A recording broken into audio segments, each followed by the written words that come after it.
Para mucha gente, la violencia en una relación puede parecer algo que estalla de repente, sin más. Pero, ¿y si en realidad formará parte de un patrón predecible? Hoy vamos a desentrañar un concepto que es absolutamente clave para entender esta dinámica: el ciclo de la violencia de género. Fijaos, la idea central que vamos a explorar es esta. La violencia dentro de una relación casi nunca es un hecho aislado. Lo que suele pasar es que sigue un patrón que se repite, un ciclo que de alguna manera se alimenta a sí mismo. Entender este modelo es, sin duda, el primer paso para poder identificarlo. Entonces, claro, la gran pregunta es ¿cómo funciona exactamente este ciclo? ¿Qué forma tiene en el día a día? Pues vamos a desglosarlo para ver qué piezas lo componen y cómo encajan para mantener a la víctima atrapada. Aquí tenemos nuestra hoja de ruta. Vamos a empezar viendo por qué hablamos de un patrón y no de hechos aislados. Luego, lo definiremos bien. Analizaremos sus tres fases, que son cruciales. Intentaremos entender por qué es tan difícil salir de ahí y, lo más importante de todo, veremos cuál es el camino para poder romperlo. A ver, lo primero y más importante, esto no va de una mala discusión un día. Cuando hablamos de ciclo, la palabra clave, la que lo cambia todo, es patrón. Esto implica una secuencia de eventos que se repite una y otra vez y que lamentablemente se vuelve previsible.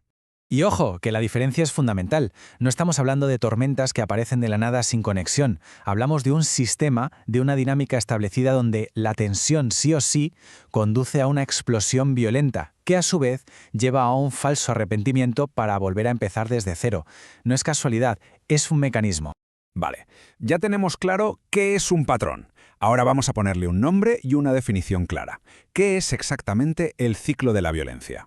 Pues aquí lo tenemos. El ciclo de la violencia es un modelo, es una herramienta que nos ayuda a entender algo que es crucial, que el abuso no es constante, no está ahí todo el tiempo, fluctúa, pasa por distintas fases que se van encadenando y que crean un bucle del que, como os podéis imaginar, es increíblemente difícil escapar.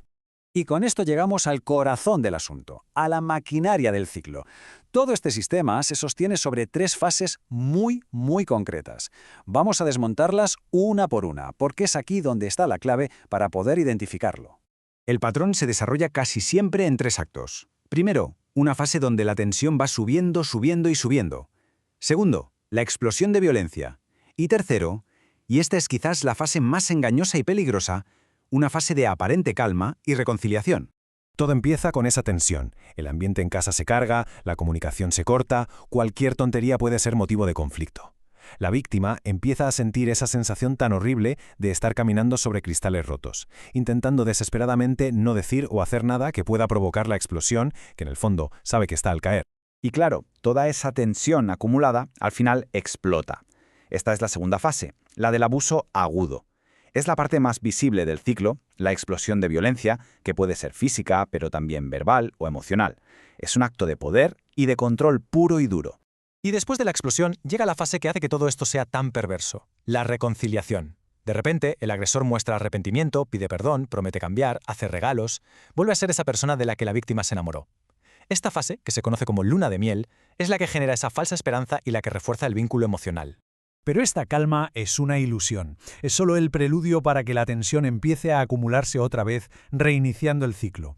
Y lo más terrible de todo es que este bucle no es estático. Con cada vuelta la violencia tiende a escalar, a ser más intensa, mientras que los periodos de luna de miel se van haciendo cada vez más cortos y, menos convincentes. Esto nos lleva a la pregunta del millón. ¿Por qué alguien se quedaría en una relación así? Simplificarlo y juzgarlo es un error tremendo. La respuesta no está en la víctima, para nada, sino en la complejísima mecánica de control y manipulación que el agresor pone en marcha. Hay varias cadenas, algunas visibles y otras invisibles, que atrapan a la víctima. La esperanza de que esta vez sí, esta vez va a cambiar, que se alimenta en la luna de miel, es una de las más fuertes.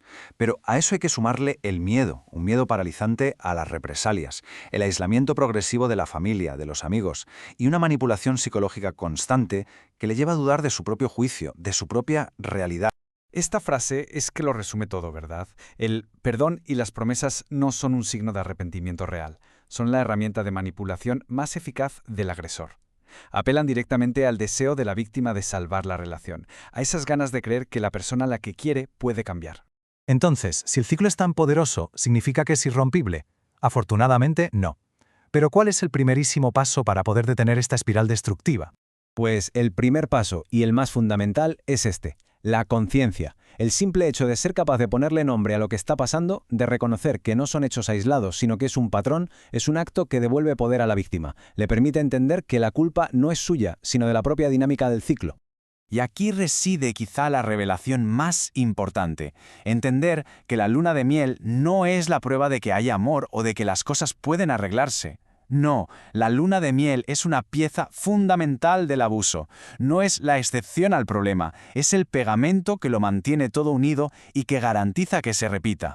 Así que, para terminar, dejamos en el aire una pregunta que nos interpela a todos.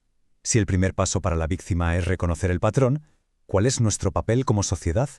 ¿Cómo podemos educar, apoyar y construir sistemas que no solo ayuden a las víctimas a romper estos ciclos, sino que eviten que lleguen a empezar?